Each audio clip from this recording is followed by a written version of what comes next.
So, have you ever been walking down the street or in an inner city and come across something that catches your eye? Maybe something like this, plastered on the wall, big, vibrant colors, interesting characters. Or maybe you're more familiar with something like this, a simple sort of moniker, a tag. Well, these pieces are what most people would know as graffiti. And a lot of people see graffiti as vandalism. A lot of people see it as a sign of poverty or as a sign of a community in failing, where people don't have enough respect to take care of or uphold the public spaces that they are responsible for. Well, first let's talk about what graffiti is. Graffiti is literally just the writing on the wall. That's all graffiti is. Any sort of writing or any sort of message written on a wall can be classified as graffiti. And the earliest graffiti dates back to ancient Rome and Greece, where historians and archaeologists have found notations of graffiti that express love or express political messages. But even going back to ancient Greece and Rome, graffiti is often something that has been unsolicited. So by that I mean it's something that people put on the walls without permission. And this is where graffiti gets the idea of criminality or vandalism is associated with graffiti, because it's simply something written on the walls that isn't permissible.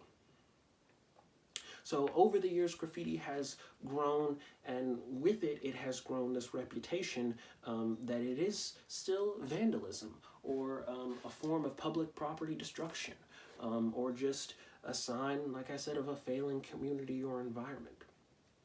But I think I would argue that graffiti is not only an artistic form, but it's an artistic form that should be appreciated and conserved rather than condemned. So next, let's take a look at the ways in which graffiti is visually and artistically just as viable as traditional forms of art. So graffiti conforms to traditional forms of art, but it just does so in an unconventional way. It uses unconventional spaces to its advantage to express artistic forms. So like the first image I showed you, very colorful, very good approximation of shape and form, very good distinction in foreground and background. So it has all these artistic characteristics of traditional art. This piece was done in Los Angeles by an artist named Visual. Obviously, graffiti is a visual medium, and so he's playing on that in his pieces. But it's also interesting the environment in which he does it. This is kind of a representation of Chinese zodiac, and this is in a neighborhood with a higher Chinese or Asian American population. So this goes to another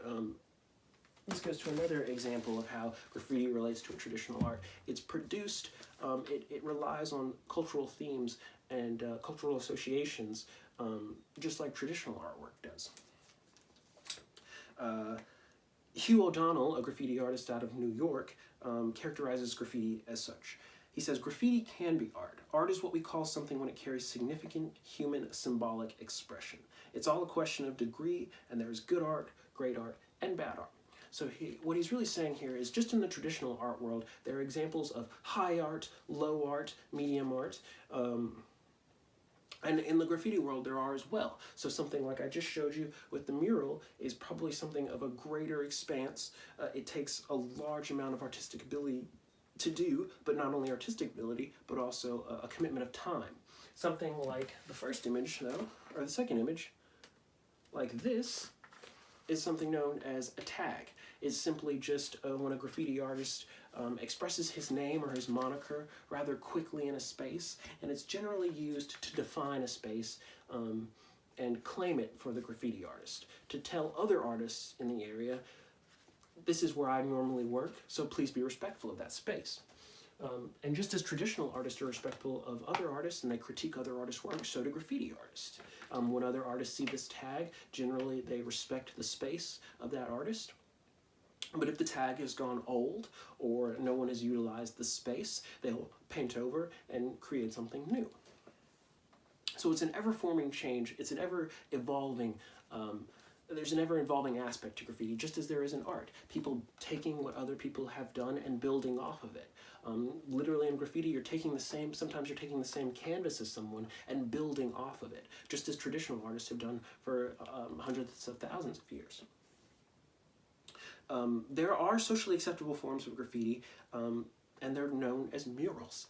And the only difference between the mural that I just showed you, the graffiti mural that I just showed you, and a commissioned public mural, space mural, is really just permission. Graffiti artists do not have the permission of the canvas, so the building or private area or any sort of space that they utilize. They traditionally don't have the permission of the property owner to do such. Murals, accepted forms of art nowadays. Cities commission public murals, community organizations commission public murals, and they simply just commission artists to do graffiti for them. I think if you're going to make the distinction, I think that you really can't make the distinction between a graffiti artist mural and a public mural, as one being vandalism and one being high art. It takes the same amount of artistic ability, it takes the same amount of devotion to time. It's just one is simply not sanctioned by a property owner or commissioned, and one is. And that really speaks to one of the main thematic elements of what graffiti tries to do. Graffiti conforms to the standards of traditional art, and that it attempts to convey some type of thematic message or lesson, and it often addresses some form of socio-political critique. So a lot of graffiti artists are specific to community areas, and what they try to express in their artwork are the problems and issues of those communities. One of the most popular graffiti artists of the last decade is Banksy.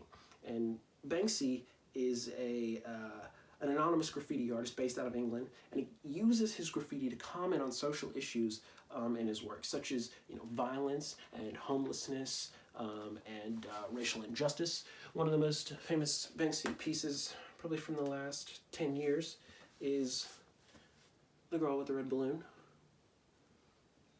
In this piece, he's commenting on some of those social issues, such as homelessness and violence. And Banksy has gained a lot of widespread acceptance. So he has used his platform and his widespread acceptance to discuss these social issues. And generally, Banksy was working in England doing traditional graffiti artwork, but he expanded his work to other countries. So he's working in the United States now. He still primarily works in England, but he's anonymous, and he really focuses his graffiti and his art on the message that he's trying to convey. The anonymity adds to a lot of the mystery behind the work, and it has bolstered his kind of persona in not only the graffiti world but the traditional art world, which has accepted him. And Banksy's graffiti pieces have been taken from actual environments, public environments where he's painted them, and they've been removed or sold and then resold at auction for millions and millions of dollars. So Banksy's graffiti is a really good example of something that has reached mainstream popularity, and his works have been sold at auction for millions of dollars. The acceptance of his work and themes he addresses shows the impact and influence that the graffiti art can have in the world. He's really discussing these socio-political issues, and by removing his identity from it, like all graffiti artists do, because it is a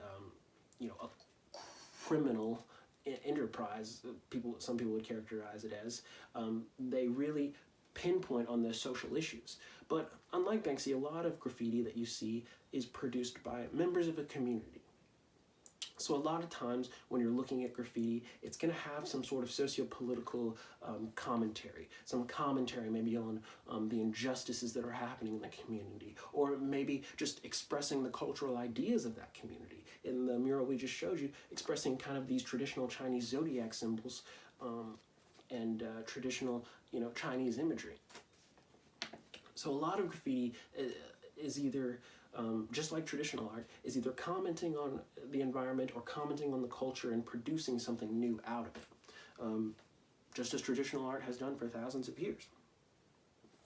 But graffiti really, the murals and the public areas and the community spaces of graffiti, they offer artists the exposure that the traditional art showcases cannot and often will not offer to, younger artists or graffiti artists who have no, formal training or anything like that, who have produced works that are just as good, sometimes even more valuable, such as Banksy's, than traditional artists have, but they just don't get the showcase and the recognition that a lot of artists do because of kind of the bureaucratic nature of the traditional art world.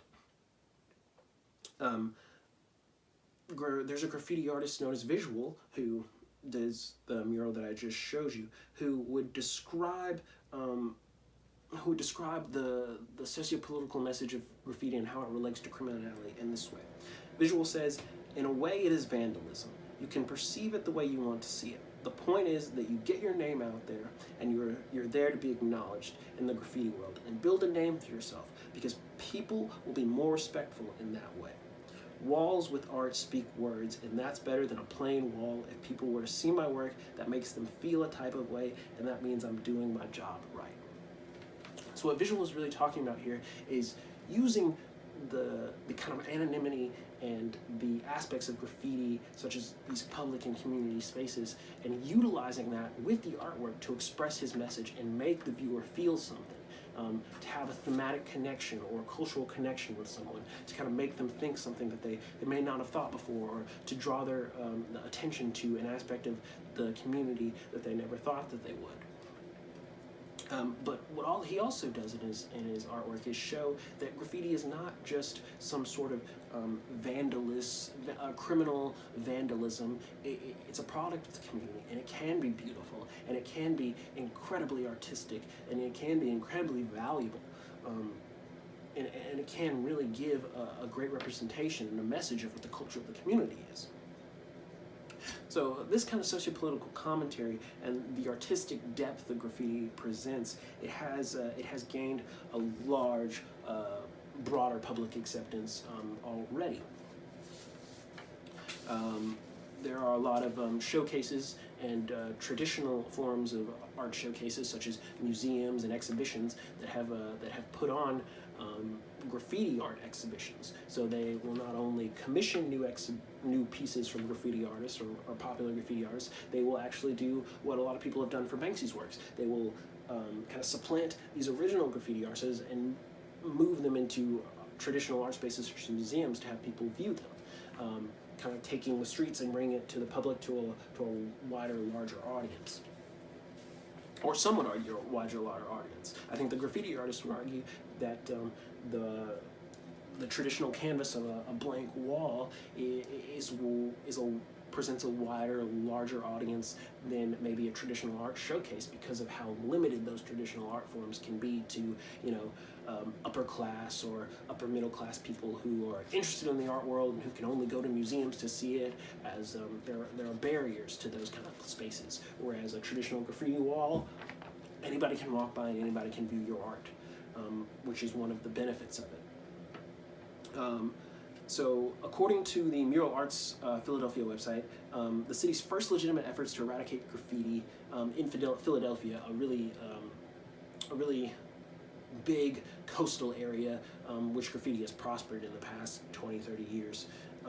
According to the Mural Arts Philadelphia website, the effort to eradicate graffiti began with the formation of the Anti-Graffiti Network in 1980. In response, artist Jane Golden launched the Mural Arts Program, which encourages graffiti artists to use their talents for constructive public art projects. So like I said before, the only difference between a graffiti art and a public mural is permission from someone to paint that. So instead of, to try and stop the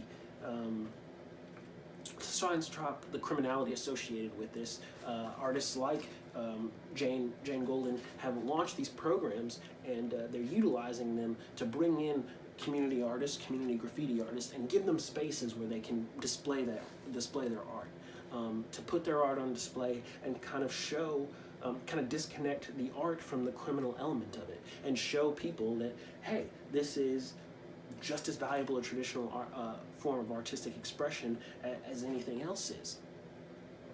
And so efforts like this are really helping to kind of disassociate graffiti from its criminal element and the criminality associated with it. But also, like I was saying before, the exposure of true graffiti in art showcases and museums is also helping to mitigate its association with criminality and bolster its acceptance in the traditional art world. Roger Gassman, an art exhibitor in Los Angeles, California, in 2011 opened his first exhibition on graffiti art, named Beyond the Streets, in which he commissioned a lot of graffiti artists to come in and paint the spaces inside of the exhibition, but he also brought in graffiti works from outside in the public and displayed them there. The show was an incredible success, and 4 years later he produced a second piece to Beyond the Streets in 2015, and it's just another example of graffiti's growing popularity and success in the traditional art world, which has expanded over into other mediums, such as music, television, film, fashion. We see a lot of graffiti influence in music, such as album covers, and even just representation in music. In hip hop culture, a lot of graffiti. Hip hop culture and graffiti really go hand in hand as they're developing at the same times. Out of the late '70s and are really coming into their own at the same times. Graffiti really gets a boost in exposure in the late '70s. A lot more people are involved in it, and kind of producing these artistic forms. Hip hop at the same time. So graffiti and hip hop kind of go hand in hand, especially since they both come from urban environments. So nowadays you see a lot of representation of graffiti and hip hop. Graffiti is also highly represented in the traditional art world. Like I said, artists like Takashi Murakami have really made graffiti art styles just as valuable as traditional art styles. His pieces go for millions and millions of dollars, and they have such a heavy influence of graffiti in them. And Murakami not only is influential in the art world, but he's influential in the fashion world. He's done many designer collaborations, and you see a lot of just other independent designers and independent fashion creators utilizing kind of the themes and the colors of graffiti, or the styles of individual graffiti artists in their fashion designs. So graffiti has really bridged the gap from what was this kind of criminal enterprise into the socially acceptable form of artistic expression. So I would say that the next time you're walking down the street or in a public city center space and you see a mural or a tag, take a minute, look at it, kind of try and wrap your mind around it, try and understand if the artist is trying to send you, or what message the artist is trying to send you about the community that he comes from, or maybe some socio-political critique he's pointing to, or just next time you see a graffiti piece, kind of acknowledge it in the same way you would some sort of form of traditional art in a museum. Look at the form of it, look at the shape of it, look at the color of it, critique it as you would a traditional art piece. Because while graffiti has this criminal element to it, art has often expressed themes of criminality and violence. People did not classify it as any less artistic because it chose to address those themes. And just like art is around us all the time. We see art in everything. Graffiti is around us all the time, and art is in graffiti. So the next time you see a piece of graffiti, I would say, take a second to take a look at it.